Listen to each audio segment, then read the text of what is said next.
Привет всем! Вы на канале у Татьяны Инфо, дорогие зрители и подписчики моего канала. В сегодняшнем видео предлагаю вашему вниманию очень простой, весьма эффективный рецепт, как избавиться от кашля, как сделать так, чтобы не болеть.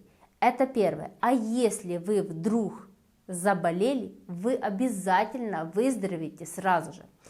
И чтобы не болеть, я советую ради профилактики пить такую настойку. Итак, нам понадобится бузина, а вернее 2/3 чашки сухой черной бузины. Также нам понадобится пол чайной ложечки сухой порошкообразной гвоздики, 2 чайных ложечки сухого имбиря, 1 чайная ложечка корицы, столовая ложка жидкого цветочного меда, а также 3,5 литра воды.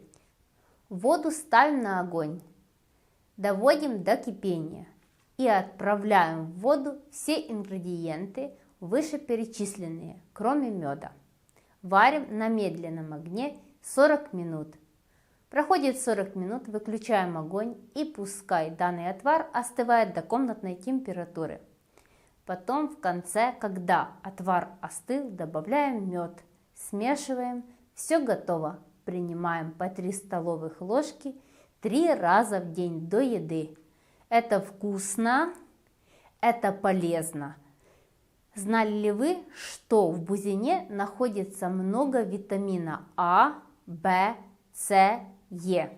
Черная бузина хорошо влияет на наш иммунитет, то есть поднимает его. Если иммунитет в норме, значит никакие вирусные заболевания нам не страшны. Я думаю, что вы обязательно приготовите следующий отвар и будете хранить его в холодильнике и использовать в нужных целях. Пробуйте, экспериментируйте и будьте здоровы. И до новых видео, и до новых встреч. Пока-пока, увидимся!